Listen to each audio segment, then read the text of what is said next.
Well, hello there, and welcome to this group of videos. This is the first in a set of 7. My name's Jolene. I am a mixed media artist and psychotherapist in the UK and the proud facilitator of a wonderful Facebook group. I was sitting at home the other day and thinking about this weird old period that we're in, this time period. It's April 2020 and we're in the middle of the lockdown phase of the coronavirus. And I was thinking to myself, what am I learning during this experience? And what I'm really learning is what it's like to be locked down with myself. There's a whole life lesson in there. And I thought, I love to journal things. That's how I tend to process things that I'm going through. And so I decided that I would process this week, this lockdown with myself in the form of a journal, and that I would facilitate that and go through it with you. You can see here that I'm writing down a list of the things that I'm going to be using during the making of this journal. As it is, I may add more into it. I'm still in the beginning stages of putting this all together, but it's likely that these will be the main things. And whenever I'm sort of beginning a big project like this, I do tend to brainstorm a little bit. What do I want to get out of the end product? Why am I doing it? And what do I want to use in the meantime?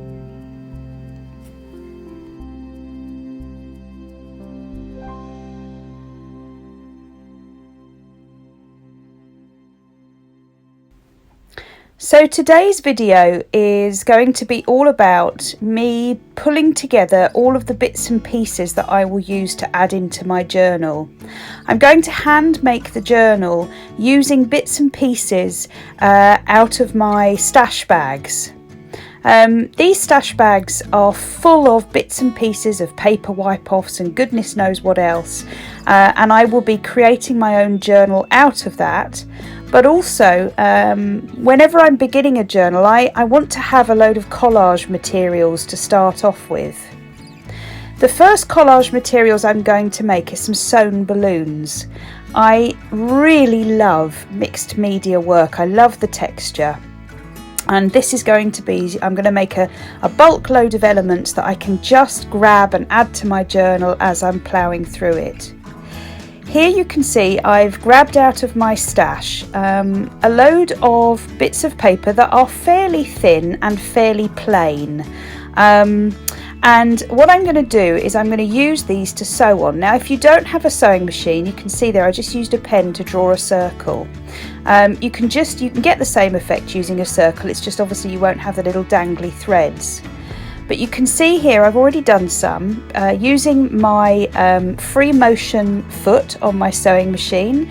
You could equally sew these by hand if you had some patience.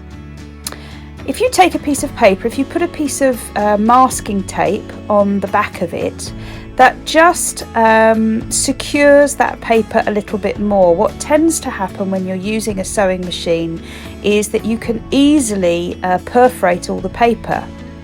And in fact, we're going to use that perforating fact, later on, but more about that in a minute.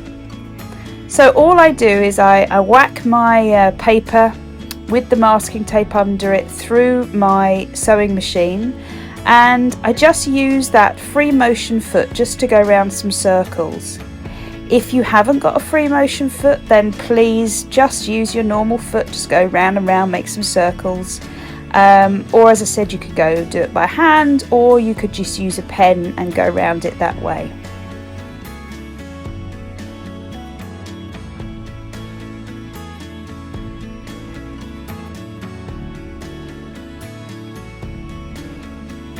I absolutely love the randomness of these lines. I'm not a neat sewer in the best of times.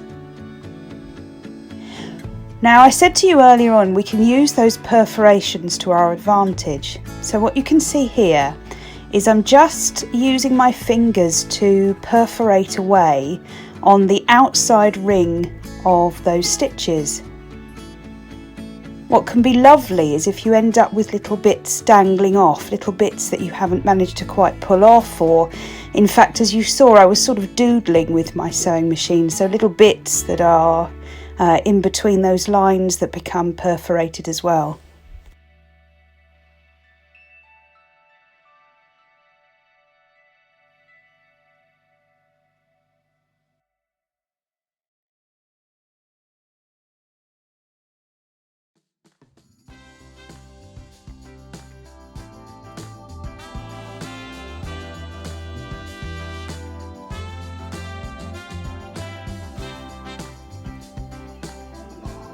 Now is a great time to tell you about the Facebook community that I am proud to be a facilitator of. Live Art Journaling and Self-Development is a vast community on Facebook where we host 2 free interactive live workshops a week and 1 enormous summer school that is both a self-development journey and a creative journey. The link to the group you'll find below. We would love to see you.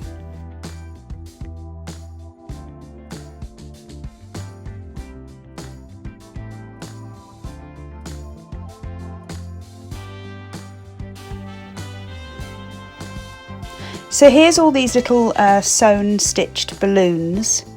The reason why I've made so many is when I'm constructing a journal, one journal that is to be a continual story, it's nice to have some things on every page that are the same. It offers a sense of consistency to the viewer of the book and sort of holds it all together, tells its own narrative, I suppose.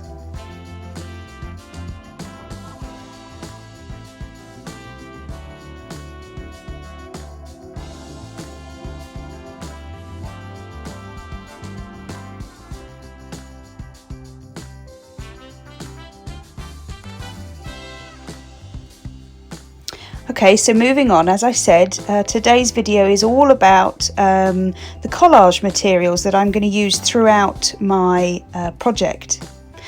This is a set of brushos. I managed to get these a while back and I haven't really used them, and I wanted to see if I could use them with some tissue paper, and actually the experiment was a complete success. It's just beautiful.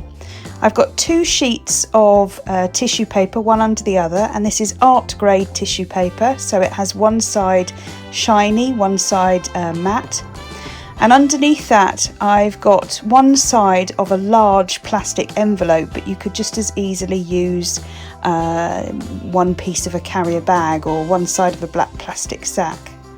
So I sprinkle a variety of different colours all over the matte side of the tissue paper, and then you spray with water, and this is the magic, of course, with brushos or in fact with mica powders. They sort of disperse a little bit like watercolours and they are hugely pigmented. Once I've got it wet, I then take even more brusho powder and sprinkle that over the top. This just gives 2 different effects. One is more speckled than the other. And then what you're going to see me do is I put the other piece of tissue paper on the top, again matte side down, so it's matte side to matte side, and I then pop the other side of the plastic envelope on the top and press that all out with my hands.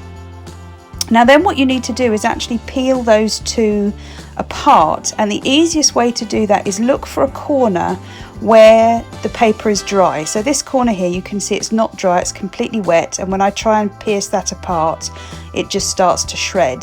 So if I look at the other side, I had 2 pieces that were dry, you can see that in the top left corner as well, and I can just pull that apart, and then I have got 2 beautiful sheets which I'm going to put out in the sun to dry. Now throughout the making of these bits and pieces, I rarely use a heat gun. I much prefer to use natural sunlight or a radiator to dry things out. So here is one of my colours, and obviously I did a few. So I've got one here that is reds and purples and black. I have another one which is blues and purples, and I have another one which is slightly more rainbow coloured. All of these have been dried out in the sun, and all of these I've got two sheets of, one which is the first sheet and then the top sheet that obviously I used to pick up the excess colour. So now what I'm going to do is several different treatments, several different things that I'm going to work on.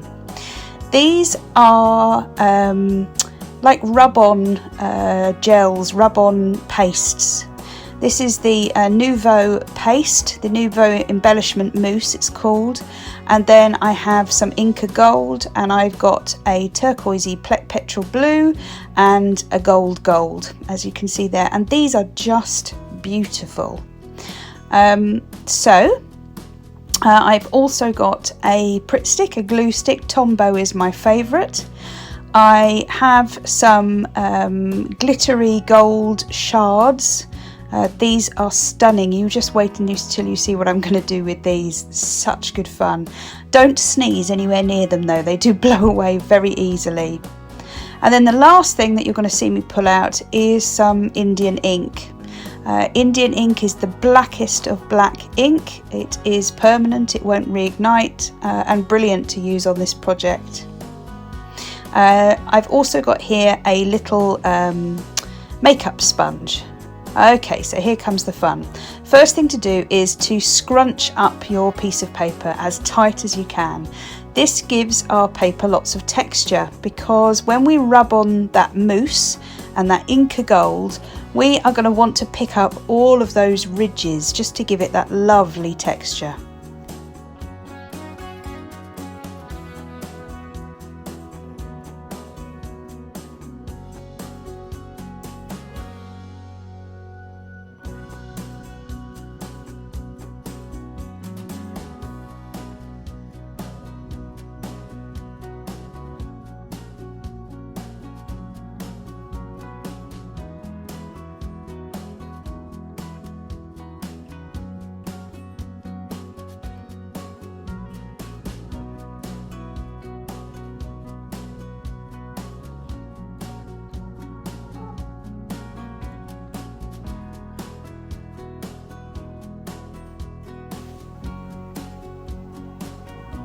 Okay, do you remember those lovely flakes? They're called gilding flakes, by the way, but you could equally just use some gold leaf, or in fact you could grab hold of some glitter if you had it and use that. Please know that this is the way that I'm doing this project. There are always alternatives, and the best thing is to step onto the Facebook page if you want to do this project and you don't have all the materials. Either just comment in the boxes below and let me know that you want to have a go and I can make some suggestions, or head over to the Facebook page and send me a message. So you can see here I just put a line of Pritt stick down, and then I pop the gilding flakes on top of it. Now this was a very fiddly process and it did take some time and love, but I figured one of the things that I am really learning this week, and the reason why this project is called One, is I'm learning to really treasure time spent with self. It's difficult actually. You tend to not value it and want to almost run away from yourself. So it's taken a bit of patience, and that's exactly what this particular project took. So I just brush off the excess, as you can see there, because you don't want to waste any. I've brushed some off, and I pop that into a piece of paper, and then I can decant it back into the pot.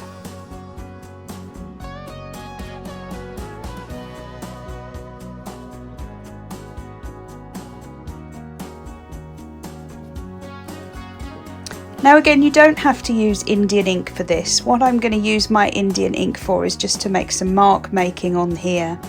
You can use felt pens, you could use pastels, you could even use acrylic paint if you wanted to.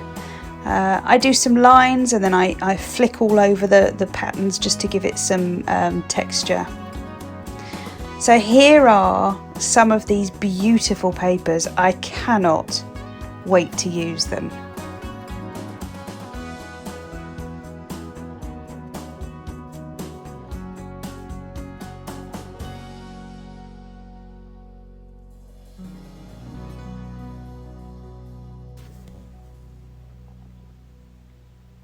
So far, as you've seen, I've got lots of stuff with lots of random colour on it. And of course, all those papers as well that are in my stash bags are all wipe-offs and random papers. And so what I really need are some bits of ephemera and collage paper that will be a contrast to that. I want to use some matte paints, because most of the wipe-offs in my stash are all acrylic paints which are shiny, so the matte will give a contrast to that. And also I want to have some very repetitive patterns, some mark making on these pieces. So I've got some envelopes here. Envelopes are brilliant to make contrast papers with, because you have the white side and you have the inside, which often has that blue checkered pattern on the inside of it. And these are ones that have just come in the post and I've saved them. I paint all the way across it, including onto the little plastic envelopes, and I'm just doing very simple repetitive shapes, so dots, dashes. I enjoy using the shape of my brush to its best advantage, so if I've got a nice flat brush I can make very easy squares or lines. If I've got a full brush I can sort of make petal shapes or big circles, and I just cover all of my envelopes. Obviously you can also use your finger to make dots, you can use the end of a pencil to make dots, and you'll see when I use the white chalk paint I actually use the end of a cotton wool bud or a Q-tip, which gives these lovely dots when it's full of paint and rings as the paint is drying out.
So the last thing that I wanted to have a good access of is some washi tape, using colours that I always use. If you head over to the descriptions in the box below, you will find a link to my lovely friend Kristin's Facebook page, where she makes some adorable washi tape, and I thought that I would have a go at making some for myself. So the idea is very simple. You take some masking tape and some of these plastic file folders, cut the bottoms and the side off so that they end up being like books that you open. Pop your masking tape on it, and then I'm going to use acrylic paint sprays and acrylic ink to create some colour on these to start off with. So a few things that I learnt when I was doing this. The first thing that I learnt is you really do need a coating of gesso on these before you put the paint down. And you'll see as I work through this process that not only do I put a layer of gesso on the top ones, I also do on the inside sheets put a layer of gesso, and in fact I add some texture to that by drawing lines into the gesso. The next thing to say is that as I was going through the process, I originally also used some distress inks as well, and they really didn't respond very well.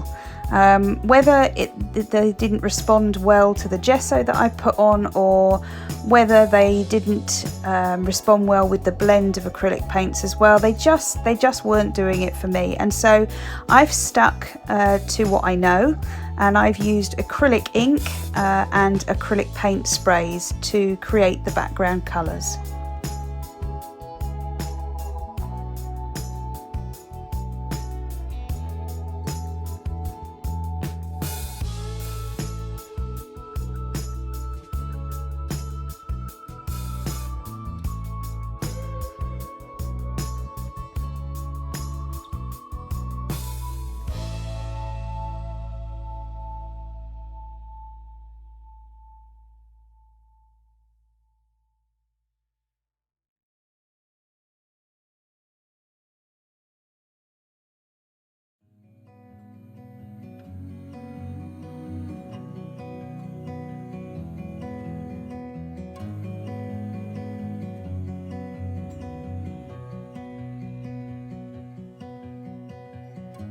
Into your eyes, I see we're out of time. I guess no one's to blame, nobody crossed the line. I guess we couldn't see, somehow we couldn't feel. Maybe we rose too fast, maybe we got too high.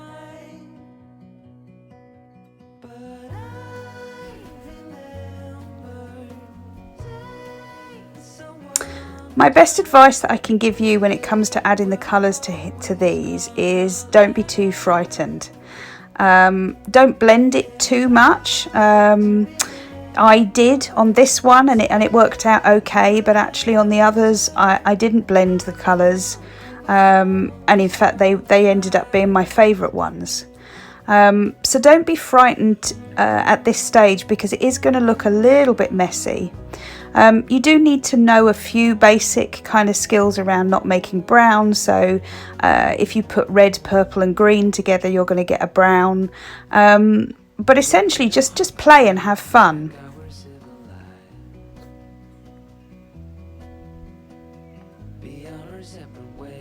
Now to the very left there you can see a browny yellow one that I put blue on. That's actually the one that had Distress Oxide on it.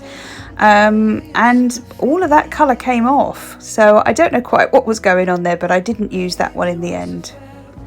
Now the way that I got these to dry is that I just put some magnets on them and stuck them to my radiator, and that meant that they all dried beautifully. I absolutely love the kind of speckles that has happened on here, and part of that is because I've blended acrylic ink and acrylic paint spray together.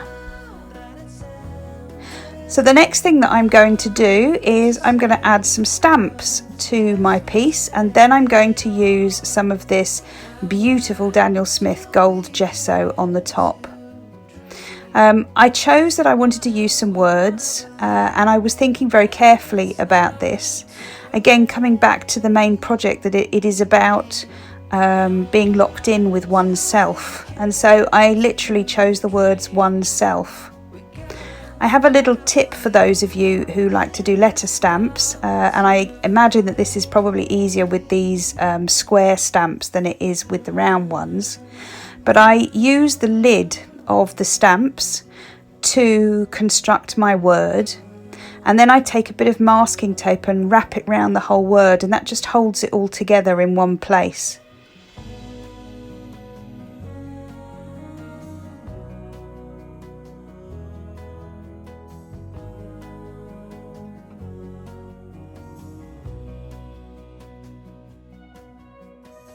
I look into your eyes, I see we're out of time. did what we could, my friend, but now we're at the end.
Again, when I was doing this, I was sitting at my table stamping this on, and I thought, oh gosh, this looks like a right mess. And it wasn't until the end, when I added some pen work and some of that gold gesso, that I realised how beautiful these strips of washi tape are going to be. They're going to be so much fun to use in my book. This little feather stamp you can see me using here is designed by my co-facilitator on the Facebook page, Lucy, and I'm going to put the link to her website below because she has some beautiful stamps that you can buy from her.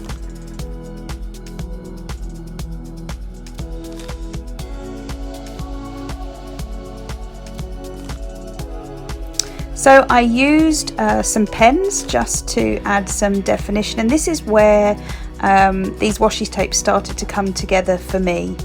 The white, by the way, that I use, I know often people ask, how do you get such crisp whites? And I like to use a Uniball Signo Broad.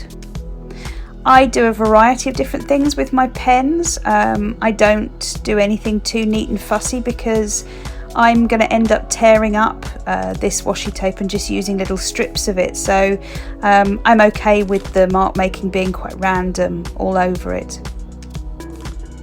And then the last thing that I do is take that Daniel Smith gold gesso, and it's not that easy to see on the video here, but you're going to see when I take a video of these completed, you'll see how absolutely beautiful this gesso is.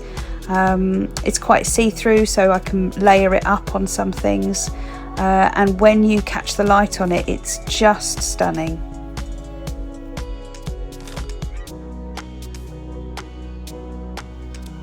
So here you can see me flicking that gesso all over here, and it dried beautifully clumpy, which is going to be lovely when I come to use it.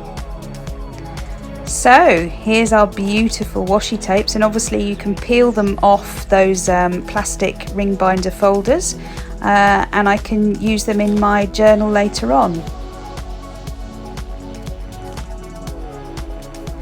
So here's our complete lot of collage materials. You can see how colourful they are, and I've used similar colours in all of them, so they will be a really lovely consistent colourway all the way through my journal. I'm going to be launching each video every single day this week in April. I hope that you will join me on my journey. As I said, this project is called One, and it is all about the discovery of being with oneself during lockdown. Do subscribe to hear as soon as the latest videos come out, and if you want to join us on the website, on the Facebook group, then just click on the link below.